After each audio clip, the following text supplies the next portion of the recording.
there's a lot of excitement about this, and we're just as excited to bring it to you. So I'm going to talk a bit about the background, the competition, how we structure it, some of the parameters, and then we're going to, of course, give you the winners, and we'll talk a bit about the winners. I'm going to read you some of the comments from the score sheets about the winners, and then I'll tell you about some of the engines that were close but just didn't make the cut. So, Chris, are we okay to go with this, or we're going to? Well, I can tell you some of the background here. All right, here we go. So, yeah, we've been doing this now for 21 years, and it's always been about finding engines that sell the car. That's really the guiding principle from the very beginning. And this year, as in past years, we have 8 editors who are doing the evaluations. We drive the cars in our regular, normal routines. Nothing fancy, no dynamometers. We drive the cars the way consumers drive the cars and the trucks. We drive them in October and also in November. We try to get the cars for at least a week because we like to, sometimes you drive a vehicle and then you want to get back into it toward the end of the loan. And then, of course, as the vehicle's there, we're all talking about it. So we're doing our lobbying for certain engines that we think are really great. And so there's a lot of that going on, and it truly is a staff discussion throughout the entire process. We have a base price cap at $60,000. When we started the competition 21 years ago, it was $50,000, and it took 19, 20 years for it to creep up to $55,000. So there was a long time there where we probably weren't keeping up with inflation. So last year we really made a big jump up to $60,000. I'm thinking for next year we'll probably bump it up again, but we'll have to decide by how much. So yeah, we focus only on the all-new or the significantly re-engineered engines and powertrains. So if it's just a slight change that's adding 5 horsepower or 10 horsepower, we're just really not all that engaged in that particular engine as something that we want to have in the competition. So, yeah, the pace of change has been just remarkable over the past several years. So we can be a little more discerning in deciding, yeah, that engine truly is worthy of our consideration because there's just so much going on. Fuel cell cars and extended range EVs, and it's been really interesting. And then also, important to note that there is no ranking from 1 to 10. So there is no number 1 engine, there is no number 10 engine. Every time we're announcing the winners, somebody says, oh yeah, so which one was the best? What's number 1? It's like, well, no, there is no number 1. Number 10 is the same as number 1. So that's why you'll see it in alphabetical order. And of course, a number of years ago, I think it was 2001 when we put the Prius, the first or the second generation Prius on the list. Since then, we've kind of had this theory that, okay, it's called 10 best engines, but it really is about propulsion systems. So if it turns the wheels, then we're going to give it a run in the competition. So it could be a straight battery electric, it can be an extended range EV, it could be a fuel cell car. Whatever turns the wheels, as long as we feel that it's competitive with gasoline or diesel engines, then we're going to give it a fair run. So yeah, as I mentioned, does the powertrain sell the car? That's really, really an important thing. So, we sit down, we shot a number of videos. You can see we have a little studio set up now in our office where we can sit down and we can talk about engines. We can put them into classes. So, a small 4-cylinder engine is not going to compete against the Hellcat V8. Okay, it's just not going to happen. So, in our own little world, as we're looking at a pool of all of these candidates, we're splitting up, kind of putting them into segments so that they're competing relative to their other set. So it's not, the bottom, the smallest displacement is competing against the largest displacement. It's that engine relative to its other competitors in our competition, but also, in the broader world. So that's a very important consideration. Judging criteria, we all fill in score sheets for every vehicle that we score. There's 100 points available. So horsepower and torque, as you would expect, would be on there. The fuel economy, both rated and observed. So what does the EPA say, and what does our testing, in terms of real world, show. And we do look at the trip computer because we found from a number of sources that there's nothing wrong with looking at a trip computer in terms of the reading on the fuel economy. But in a number of cases, we'll also calculate old world, or old school. Is this really matching up with the trip computer? And in some cases it does, and in some cases it doesn't. So as I mentioned, also the segment competitiveness, how well it fits in. Noise, vibration, and harshness is a huge category in our scoring. So we want it to sound good. We want it, we want a little bit of exhaust. Of course, every engine, every vehicle has a different exhaust tuning. So the Hyundai Genesis shouldn't sound like the Corvette LT1 V8. So you have to think about, is it pleasant noise or is it noise? Pleasant noise, is it a pleasant sound or is it something that's just kind of annoying and kind of grates on your nerves? Specs, very important thing that we look at in terms of comparing all the engines. We do a spec sheet for most of the engines. This year I kind of switched to a format where we, as I mentioned, we cluster the vehicles or the engines into segments, and then I do specs on those.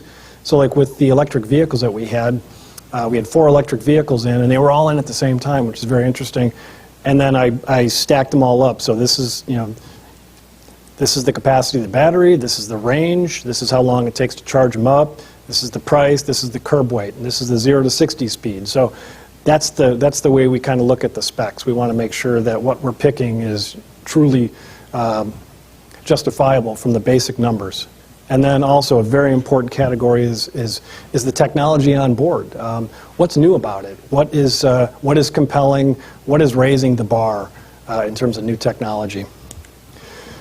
So we had 37 engines or propulsion systems this year. That includes the 10 winners from last year up against the 27 all-new powertrains. And those 37 come from 12 manufacturers.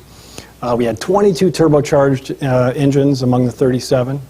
We had 18 four-cylinder engines, 15 four-cylinder turbos. So clearly that's a big trend right there. 6-cylinder engines, only 7 of them. When we think back just 10 years ago, there were lots of 6-cylinder engines out there. And in fact, that was one of the stories that I wrote about when we were, as we were doing the evaluations, that the naturally aspirated six-cylinder engine is just kind of going away. Yes, they're still in the marketplace. Yes, you buy them, but there's not a lot of engine developments on that segment, which I find very interesting. As you can see, most of the automakers have decided, well, a good 4-cylinder turbo can do, what a naturally aspirated 6-cylinder can do. The point there is, though, it's got to make better fuel economy than the naturally aspirated 6. Also, in terms of diesels, we had 5 turbo diesels this year in the competition. 1 of them made it. Last year we had 6 diesels in the competition, and 3 of them made it. So still a lot of momentum on the diesel side. As I mentioned, we had 4 electrics. On the V8s, we used to see more V8s as well. Now we saw just 3. 2 of them made it, and also 3 supercharged engines. We had 2 hybrids this year. We had 2 3-cylinder turbos. Both of them made the list. We also had 1 5-cylinder, which is the diesel from Ford in the Transit. We also had a 2-cylinder range extender in the BMW i3, and then we had the one fuel cell. So on to the list, and I'm gonna list them out here, and Chris is going to throw it up on the Jumbotron as it comes out. So again, in alphabetical order, from BMW, we had the 127 kilowatt electric motor in the BMW i3 electric vehicle. We also had, from General Motors, we had the Chevrolet Corvette Stingray with the 6.2 liter overhead valve V8 engine. We had also the Dodge Challenger SRT Hellcat, big shock there, 707 horsepower, 6.2 liter supercharged overhead valve V8. We also had the Ford Fiesta, the 3-cylinder 1 liter turbo. That's a 3-cylinder engine. That's a returning winner. The Hyundai Tucson fuel cell vehicle, 100 kilowatt fuel cell, powered by hydrogen. We had the Mini Cooper on there, the 1.5 liter turbo 3-cylinder again, so that's the second 3-cylinder. And then also we had the Ram 1500 Eco Diesel, that's also the returning winner. 3-liter V6. We had the Subaru WRX. That's a four-cylinder Boxer turbo, 2-liter. We had the Volkswagen Golf, which is a 1.8-liter turbo 4-cylinder. That's also a returning winner. And then also rounding out the field, we had the Volvo S60, which is a 2-liter turbo inline, inline 4. So those are the winners, and I'm going to now read you some of the comments from the score sheets. This is a really important part of our process where we comment. You know, after you drive the vehicle, when you've got 37 vehicles in the office over the span of 2 months, you really need to jot down your thoughts quickly. Otherwise, it just becomes a mash. You know, just a big mishmash, and you can't keep them separated. So you got to write these comments down as soon as you come out of the vehicle. So on BMW i3, some of the judges' comments: looks like the future to me. Nice spaceship hum at low speeds. Maybe the new EV benchmark. Top of the field. Immediate torque. Hold on. Most enjoyable EV I've driven. Nerdy powertrain suits the exterior. Love everything but the temperature sensitivity. And that refers to the fact that we had 4 EVs here in the middle of November that it was really cold, if you recall. So, you know, 10, 15, 20 degrees. And we did see range being depleted just because of the cold weather. The batteries don't like really cold weather, so they don't take as much of a charge. So that was interesting, and that was one of the reasons why with the i3 they offer a range extender, which is a 2-cylinder 650 cc gasoline generator that doesn't give you any more horsepower or torque because it never turns the wheels, but it gives you more range. So 150 miles is the stated range. Of course, you're not going to get that when it's really cold, but still, just the idea that you're going to have at least 50 miles of range in gasoline mode kind of eliminates that issue of range anxiety, which I think is pretty important. The Corvette LT1, don't knock the small block. Still all sorts of fun, and 20 mpg is possible, real world. Room for this and the Hellcat on the list. True American supercar. Gobs of torque at all engine speeds. Truly modern cam and block engine. So, as we know, the small block was re-engineered for last year, for the 14 model year, and we really find it fascinating that we thought that cam and block engines were going to be gone by now, but GM has truly re-engineered this whole concept, and it's a great packaging achievement because without the overhead cams, you've got a lower deck, you've got the ability to have a Corvette. I've heard a number of Corvette people say that if you had to put an overhead cam engine in the Corvette, you wouldn't have one because of the packaging constraints. So we love the Corvette. Next up, the Dodge Hellcat V8. Amazingly quiet at idle and in casual driving. Despite brute force, you drive it, not the other way around. Silly power, love it. Just the right amount of shake. And dear Lord, my bladder is weakening. So don't worry, Chrysler, we didn't ruin the seats. But it is life-changing, that much torque. So we had a lot of fun in the Hellcat. Just so you're aware, the Challenger Hellcat crept in under the price cap by $5. That's with a $1,700 gas guzzler tax. And I did a little research on this, and we do think that this is the first vehicle to make our list with a gas guzzler tax. We still have to confirm that. But they didn't just slap a massive supercharger on a Hemi V8. They did some massive rework. Of course, to sustain that much force, you have to do a lot to it. Ford Fiesta 3-cylinder.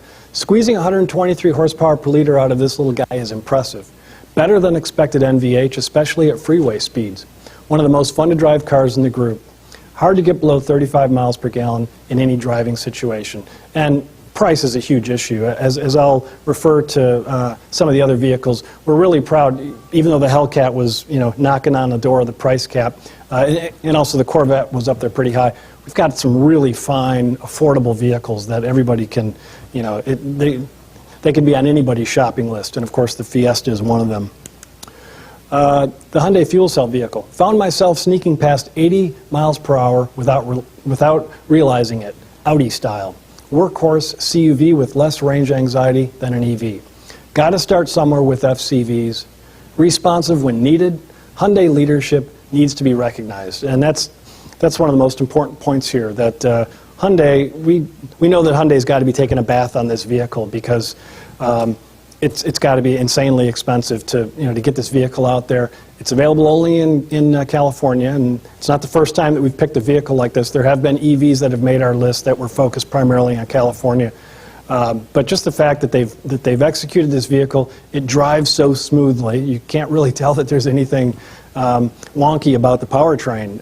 And knowing that you can get 265 miles of range out of this if you're fueling up in California, at a high pressure level, very impressive. And so Hyundai is trying to become the leader in fuel cells. And based on the NVH and the drive experience, we think they're definitely onto something. The Mini 3-cylinder, so much fun with 30.8 miles per gallon. Very impressed with power. Nice exhaust note from such a small engine. Best 3-cylinder I've ever driven. Innovative technology and particularly fun in sport mode. Perfect match for the car. So again, one of the editors said I could never drive this car with anything other than this 3-cylinder. It's very quiet. In fact, one of the editors who drove it said, I thought that was the 4-cylinder, the 2-liter turbo, but it's a 3-cylinder. Very refined. They did a great job with it. Ram diesel V6. Sturdy, stout-hearted, very quiet diesel, smooth all around. Can't think of a better application of this technology than in a light-duty pickup. Car-like power delivery. Cold starts are no problem. Latest CGI technology. Compacted graphite iron, very important block that the technology for the block that we're seeing in a growing number of engines. But the real story here is diesel in the light-duty pickup truck sector. Of course, they've had diesels, at the heavy-duty end of the market. But to me and to a lot of us at Wards, the place to really sell diesel is in the full-size segment. And the Ram, they're selling 20% of the Rams with this engine, and that's considering that when it first entered the market, there was a premium of at least $4,000 over the base V6. So people are paying it, and they're paying it for a reason, because it's all about torque in a diesel engine, so you get that enjoyment. But they've dealt with the NVH issues. It's really quiet, and the towing capability is wonderful. So anyway, hats off to to Chrysler there. Subaru 2-liter Boxer. Can't argue with 28.3 miles per gallon. Turbo really gets working at 2,500 RPM. Pulls even harder through 4,000 RPM. Subaru making huge strides in NVH. Probably most powerful 2-liter turbo I've ever driven. In terms of NVH, you've all driven Subarus, and there was always something unique about the combustion, about this Boxer engine. It just sounded a bit too raspy. They've really dealt with it, and at the same time, they've given us 258 horsepower, 268 horsepower, 258 pound-feet of torque, which is pretty darn competitive in that segment, among 2-liter turbos. Yeah, just cycling through with the the manual transmission, that Boxer in the new WRX is just fantastic. This is a returning winner, the Volkswagen 1.8-liter turbo. Quiet as outer space.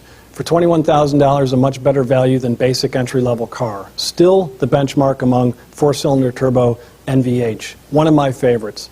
Torque delivery is awesome, even in 6th gear. So again, back to the pricing.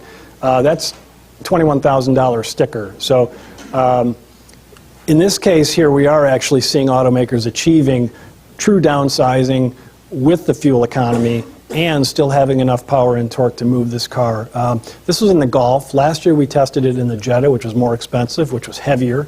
And now in the Golf, there is more horsepower. So they've done all the right things. They've given us a lighter vehicle with more power and also a lower price point. So great package from Volkswagen there. And then the number 10, Volvo 2-liter turbo, packs a good punch, loads of torque early and often, smooth all the way through the gears, a refined ride, hard to quibble with much here, Volvo's onto something with Drive E. Drive E is their brand name for these new engines. Volvo, as you know, is going entirely four-cylinder across their entire segment. So Byron was mentioning the XC90. Well, imagine the XC90 with nothing but a four-cylinder engine.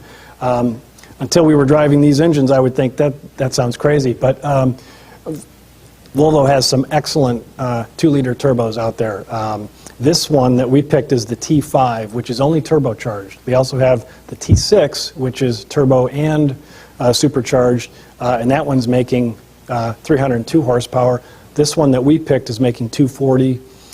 So fairly typical in terms of their output, among other 2-liter turbos. But boy, the Volvo numbers for us, the fact that they were able to achieve with the 2-liter turbo T5 engine, we were getting typically 31.8 miles per gallon, which is pretty darn impressive. There's a lot of four-cylinder turbos that we drove that didn't get that kind of fuel economy or even close to it.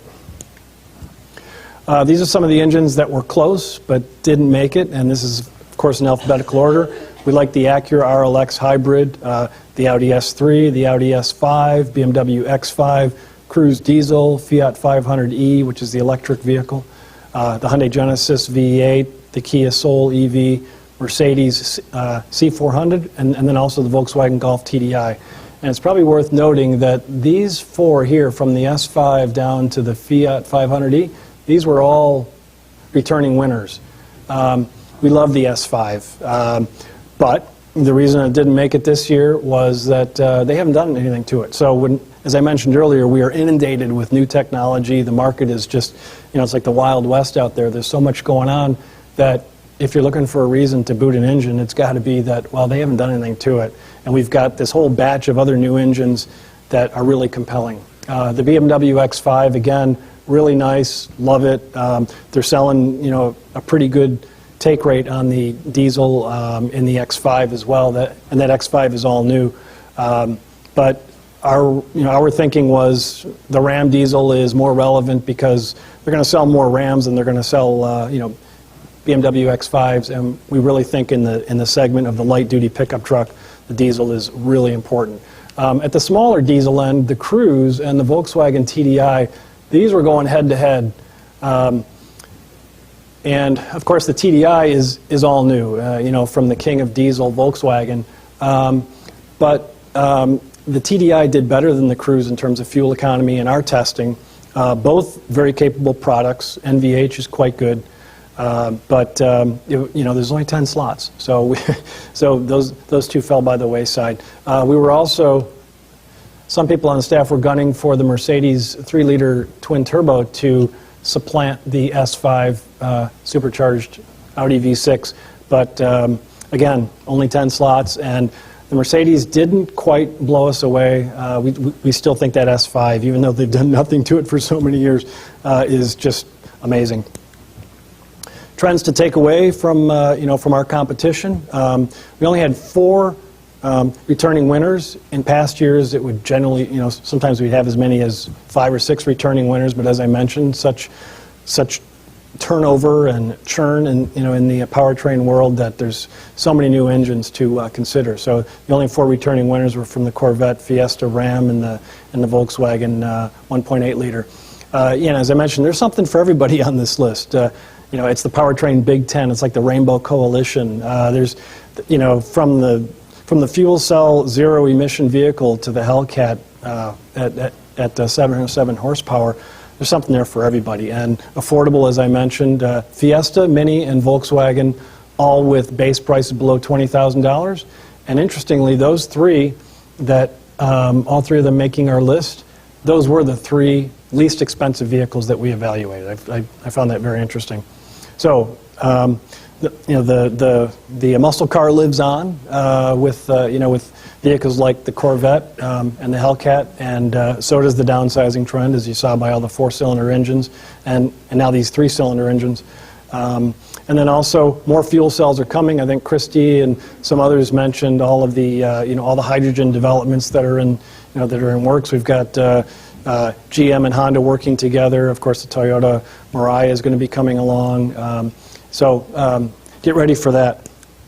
And then next year, in case you're all wondering, we always get these questions, well, why didn't you put the Corvette Z06 on the list? Well, we don't put the Corvette Z06 on the list. In fact, I'm going to go to drive it in a couple of weeks, but it's too expensive. It's just too expensive. So it's over the price cap. So next year, when we do this again next fall, we will be evaluating. These are some of the ones that we're expecting will be in our competition. Of course, Ford is getting some traction with the new Shelby GT350 V8. I think that's a 5.2-liter engine that should be a lot of fun. There's a new Jag diesel coming. Of course, the Chevy Volt, we've heard something about that. The Chevy Impala CNG, we were supposed to get that actually for this year's competition, but Milford just couldn't spring one of the cars.